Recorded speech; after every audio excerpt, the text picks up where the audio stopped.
6h30, bonjour à vous et bienvenue à cette édition du journal sur RTI 1. Direction tout de suite le Japon. La 5e édition de la TICAD s'ouvre aujourd'hui. Ce grand rendez-vous d'affaires entre le Japon et l'Afrique va s'étendre jusqu'au 3 juin. Le chef de l'État ivoirien est déjà sur place. Il était d'ailleurs hier à la tribune. Le reportage de notre envoyé spécial au Japon, Abiba Dombele Saoé. Plus de 40 chefs d'État et de gouvernement vont participer à partir du 1er juin à la 5e conférence internationale de Yokohama sur le développement de l'Afrique.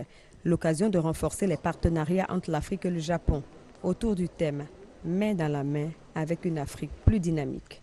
À la veille de cette conférence, 3 leaders africains, les présidents ivoiriens Alassane Ouattara, sénégalais Macky Sall et le Premier ministre éthiopien Haïlé Mariam Desalegn, ont été invités à partager leur vision sur le développement inclusif et dynamique devant un parterre de personnalités et d'universitaires. La conseillère spéciale du président de l'Agence japonaise de coopération internationale, Mme Sagato Okata, après son mot de bienvenue, s'est félicitée des efforts accomplis sur le continent en termes de croissance économique et a assuré les leaders présents de la volonté de l'Agence japonaise de coopération internationale à poursuivre ses appuis aux pays africains.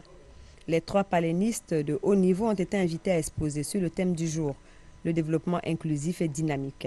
Le président Alassane Ouattara a instruit l'assistance des progrès accomplis en Côte d'Ivoire pour atteindre cet objectif. Il a fait le point des projets en faveur des jeunes et des femmes, des réalisations dans le domaine de l'éducation, de la santé et en matière de gouvernance. En Côte d'Ivoire, notre priorité est de faire en sorte que l'emploi pour les jeunes soit véritablement une très grande priorité. C'est ainsi que nous avons non seulement indiqué aux entreprises que cela était une nécessité pour la stabilité du pays, mais également nous avons mis en place des fonds spéciaux pour aider les jeunes comme pour aider la microfinance pour les femmes.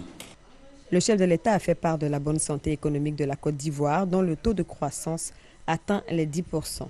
Le président Ouattara a appelé les investisseurs japonais à s'intéresser à la Côte d'Ivoire et s'est dit favorable à un plus grand rôle du secteur privé dans la relance économique. Notre expérience en Côte d'Ivoire a montré que pendant près de 40 ans, le secteur privé a été un moteur formidable de croissance et que pendant 10 années, quand on a abandonné cette option, l'économie donc a manqué totalement de croissance, à tel point que le taux de croissance annuel était bien inférieur au taux de croissance démographique.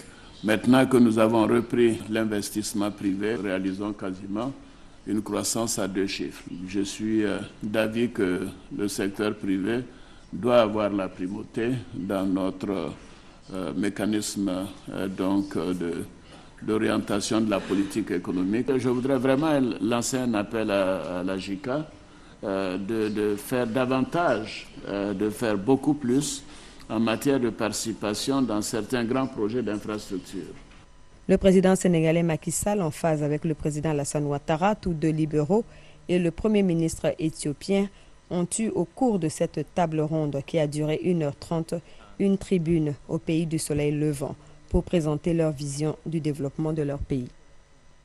En plus d'être une occasion de présenter les opportunités d'investissement en Côte d'Ivoire, cette grande rencontre au sommet de l'État va aussi permettre de rafraîchir les relations bilatérales entre la Côte d'Ivoire et le Japon. Le président Alassane Ouattara est à l'œuvre pour y parvenir. Il a notamment échangé dans la journée d'hier avec le chef du gouvernement japonais, le président de l'Agence japonaise de coopération et celui du conseil d'administration du groupe Mitsubishi. Retour en Côte d'Ivoire, les relations de coopération entre l'armée ivoirienne et l'opération des Nations Unies en Côte d'Ivoire, ONUCI, se renforcent. Le gouvernement ivoirien et la force onusienne ont signé une initiative de coopération renforcée. Les explications, c'est avec Mamadou Kouessi. En présence de la hiérarchie des forces ivoiriennes ainsi que celle de l'opération des Nations Unies en Côte d'Ivoire, le ministre en charge de la Défense, Paul Kofi, pour la partie ivoirienne, et le représentant spécial du secrétaire général de l'ONU en Côte d'Ivoire, Bert Koenders, pour le compte de l'ONUCI, ont paraphé le document qui définit le nouveau cadre de collaboration entre la force onusienne et les forces républicaines de Côte d'Ivoire.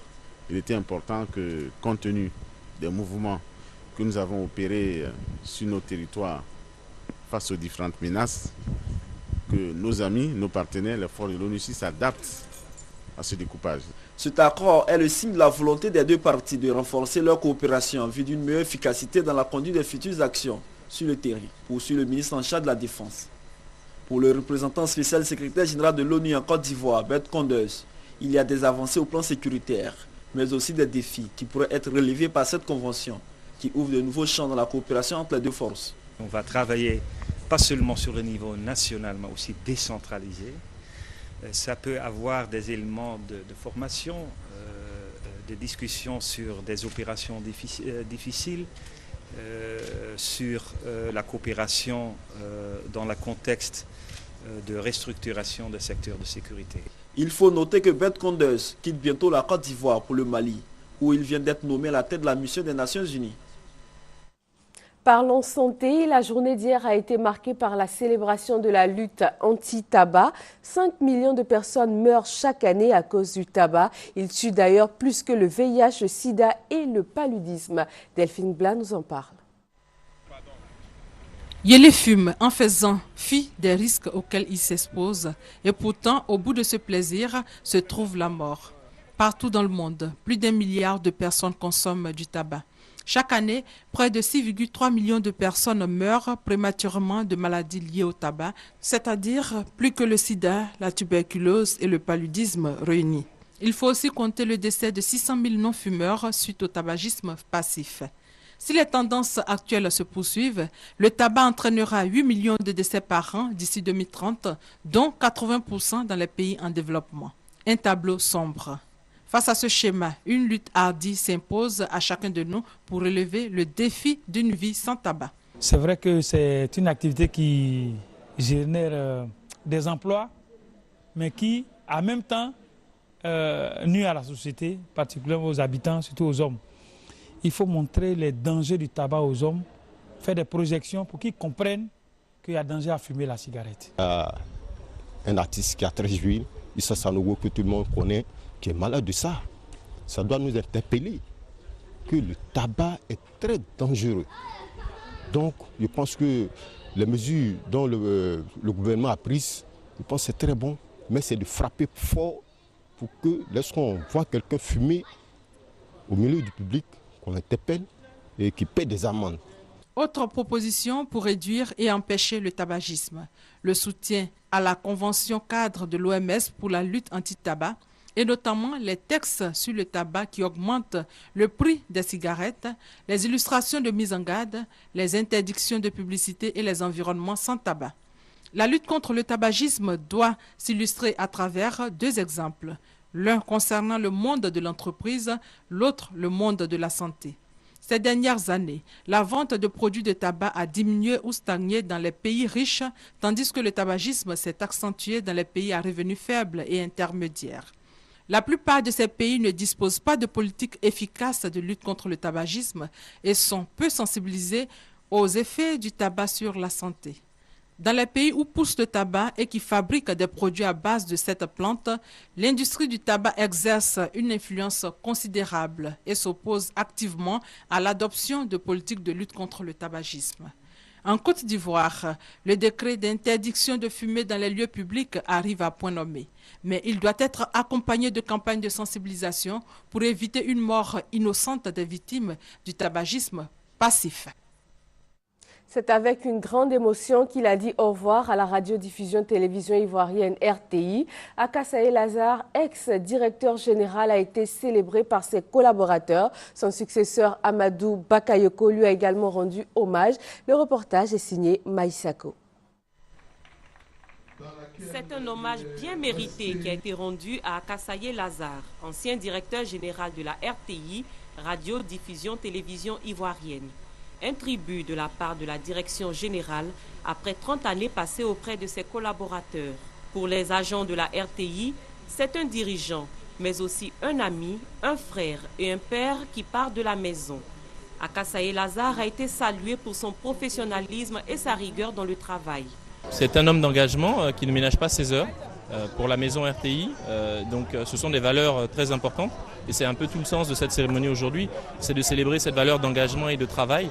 Selon l'ex-directeur général de la RTI, cette cérémonie d'hommage a une grande signification pour lui. Cette cérémonie, cette réception hommage, pour moi représente l'une des plus belles pages de l'histoire de ma carrière à la RTI. Je vous le dois. Certes, l'initiateur, c'est le DG, mais si vous n'étiez pas là, je vous le dois, je vous remercie du plus profond de mon cœur. Les agents de la RTI gardent un bon souvenir de leur ancien directeur. Un homme calme, doux, dynamique, déterminé, sont là les qualités. C'est une cérémonie quand même innovante. C'est la première fois que la RTI rend hommage à un de ses grands directeurs partant, qui est parti d'ailleurs. Vraiment, c'est émouvant pour nous. Nous avons travaillé, moi je le connais en personne. C'est un grand frère, il a été vraiment à la hauteur de la tâche. Je peux lui dire merci dans ses nouvelles fonctions. Après la RTI, la nouvelle destination de l'ancien directeur général est l'AIGF, agence ivoirienne de gestion des fréquences, où il occupe le poste de président du conseil d'administration. En sport football, les éléphants entrent dans la phase d'entraînement pour les éliminatoires du mondial 2014. Avant les 2 rencontres cruciales à venir, Sabri Lamouchi a donné les raisons de l'absence de certains ténors en sélection, notamment Kolo Touré, Emmanuel Eboué et Didier Drogba. Anja Soukrou nous en parle.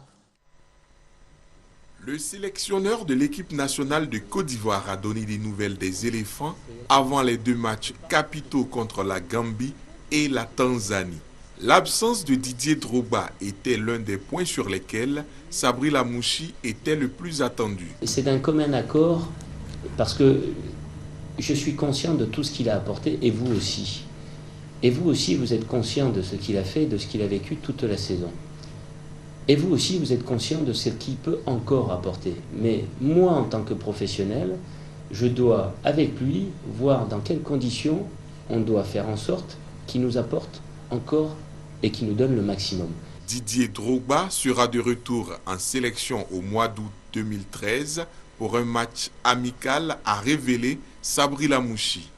En plus de Didier Drogba, la Côte d'Ivoire sera privée de Gervinho, suspendu contre la Gambie pour cumul de cartons jaunes. Mais Sabri Lamouchi se dit serein. Ça va être un manque, mais nous avons assez de force offensivement pour pouvoir y pallier. Il nous faut être patient, vigilant, concentré, déterminé. La préparation pour ces 2 matchs des éliminatoires de la Coupe du Monde Brésil 2014 se fera à Abidjan. Les joueurs arrivent progressivement. Les premières séances d'entraînement débuteront le lundi 3 juin 2013 à Sol Béni. Le capitaine des éléphants confirme les dires de Sabri Lamouchi. Son absence en sélection a été décidée d'un commun accord avec le sélectionneur. Didier Drogba a besoin de temps pour retrouver de meilleures conditions physiques. Quand j'y suis, les gens se plaignent.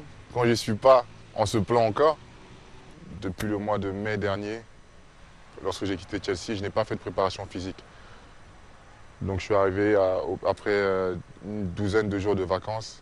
J'ai enchaîné directement les matchs en Chine, sans me préparer, rien. Et puis au mois de novembre, ça a été pareil. J'ai été arrêté novembre, décembre, et puis j'ai dû reprendre un peu les entraînements et j'ai fait la CAN que tout le monde connaît. Et quelques jours après, j'étais à Galatasaray, sans préparation. Donc aujourd'hui, il y a quand même une certaine fatigue physique. Même si j'ai envie de travailler, mon corps des fois ne suit pas. Donc j'en ai discuté avec le coach et je pense qu'il était très compréhensif. Et on a décidé de se passer 2 mois sur ces matchs-là. Voilà, c'est la fin de ce journal. D'autres informations sur les www.rti.ci.